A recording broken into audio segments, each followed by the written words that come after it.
am so grateful that you all are helping us with our candle lighting liturgies for Advent. And me and Liv and Lisa wanted to just share a little bit with you about why we're lighting the candles and why we're saying the words that we're saying. And Lisa probably will have some words to say because Lisa talks a lot. But I want to thank you all, Mira and Kiki, Rosa, Mary and Olive, Luca and Julia, Mercy, and of course Liv and Lisa for helping us enter into the mystery of Christmas this Advent. So there's 4 Sundays of Advent and then there's Christmas Eve. And we're doing them a little different this year than other years, in part because we can't be together, and in part because there's a lot of big things happening in the world that that can make it harder to be very happy at Christmas. So I've got some candles. You'll get a set like this. There's some cool things that'll be added to it that haven't arrived yet. They'll get this week. But so our first Sunday, Livy, you okay? Are you worried about something? Our first Sunday, yeah, you're worried about something? Can I tell this story? Let me tell it to you. Would that be helpful? Better if I tell it to you rather than to the camera. The first Sunday, we're going to light a candle for honoring our hurts. The grown-ups will be saying words like honoring reality, but one of the things that we want to do is honor our hurts. Now, honor is kind of a big word. And it means to make something sacred, to hold it up, to look at it, to celebrate it even, to wonder about it. So we're going to wonder about things that hurt. There's a lot of things that hurt this year. Things like missing our friends at school. Yeah? Things like only seeing our teachers on screens. Things like not getting to celebrate holidays with maybe grandparents or aunts and uncles and cousins. We can't see, Liv, you can't see your Uncle Jake because he lives in Canada, and we're not allowed to see your Uncle Jake and your Aunt Jenny. We're not allowed to see people who live in Canada right now. That's a sad thing that hurts. There might be some other things that hurt. Maybe how hard it is to live day in and day out with just your siblings and your parents. Maybe that, or if you don't have siblings, maybe that gets ouchy after a while. Maybe there's things you can't do that you wish you could do. Maybe it gets dark too early, so you don't get to play outside as much as you'd like. There's lots of things that might hurt. And so on the first Sunday of Advent this year, we're going to honor reality. We're going to honor the things that hurt. Because something really cool about light is that it interacts with darkness. When there's darkness, the light interacts with the darkness. Look, when I shelter it, it shines on my hand. It makes shadows. Sometimes things that hurt are kind of like darkness, and the light dances with them. The darkness isn't bad. The darkness has something to tell us, and so we honor it. We honor our hurts. This will be a good time to maybe let your grown-ups know things that are hurting. So you can just sit with them, look at them, wonder about them. We will honor our hurts. The second week, we're going to light a candle for honesty. Now, I grew up in a church where we had to always be happy, always say happy things. If anything bad happened, we had to add to the end, but it'll be okay because X, Y, Z. Because like I don't get to go to school right now, but it's okay because I love being home. Maybe you don't love being home, and that's okay. Sometimes we just need to be honest about how we're feeling. And sometimes we're feeling good, and we can say, I know it's a hard time, but I feel really happy, and we can be honest about that. And sometimes we want to be honest by saying, I know it's Christmas time, but I don't feel as happy as I want to at Christmas. It's hard to feel happy sometimes. Maybe you feel scared or worried. Yeah, and it's okay to say that, isn't it, Liv? Yeah. So we're going to light a candle for honesty. And we'll be honest about what we're feeling and experiencing in the world. The third Sunday, we're going to light a candle for paradox. Now, I'm a big fan of Daniel Tiger. Do you like Daniel Tiger, Liv? Yeah. Oh, and Lisa climbed up into a dangerous spot. Yes, that's a dangerous spot. I'm going to pick you up from that dangerous spot and bring you down here.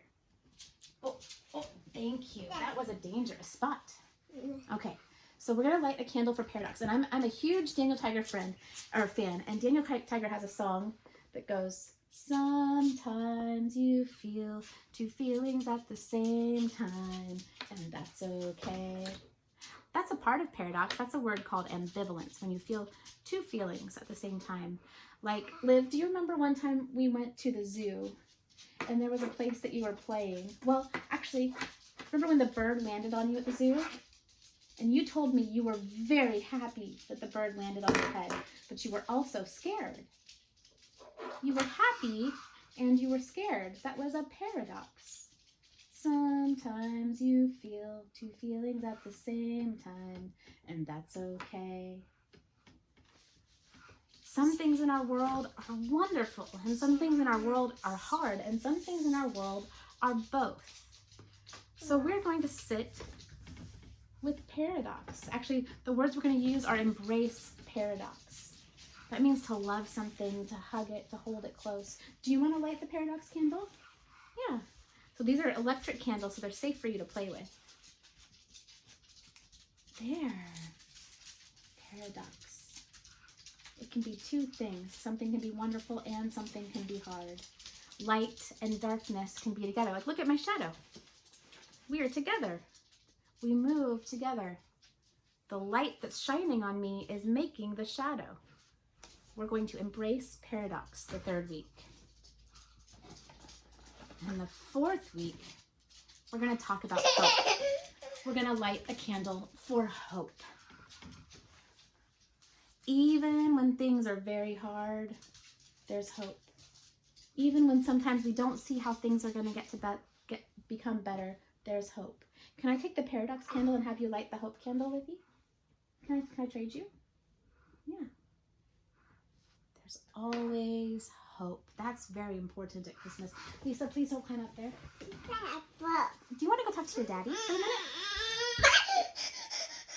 There's always hope. So we're going to light a candle for hope. Liv, will you help?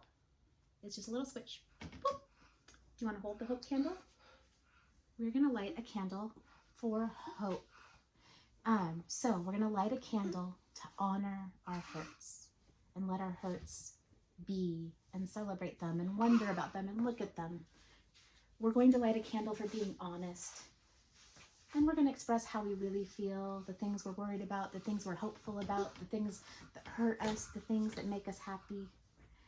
And we're going to embrace paradox. We're going to light a candle to honor paradoxes, things that are both light and dark, things that are hard and wonderful.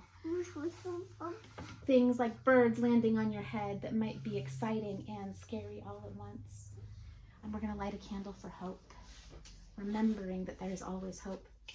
And then on Christmas Eve, we're going to light a candle. Now you will have a very cool candle for this. You're going to get a little glass jar and ways to decorate it. And you'll be sharing these other 4 lights with your whole family, but you will get your own Christ candle to remember that the light of Christ is in you. They haven't come in the mail yet, so I can't show you, but I'm just going to use this candle. We'll light a candle on Christmas Eve to celebrate Christ with us. The God who comes so close to us and lets us come so close to them that we can really know each other, that we can be loved, that we can know God, that we can be known by God in all of our hurts, all of our honesty, all of the paradoxes, the two feelings we feel at the same time, all of our hope. We will light a Christ candle. And we'll have all these candles, all these lights, to remind us of all these very special, can I sit one for just a minute? I'll give it back, I promise. Very special, sacred things. And we'll share them together. Oh, Lisa, you are making a big mess. So thank you, friends, so much for the things that you will say when you light candles on a video from me that I can share with our whole community. And that'll be a paradox too, because we miss you so much, but it will be so good to see you lighting the candle and helping us enter the mysteries of Christmas. You want to say thank you, friends? Can you say thank you with your hands? Thank you, friends. And thank you, Livy, for helping. I appreciate your help. You want the candles back? Yeah, okay.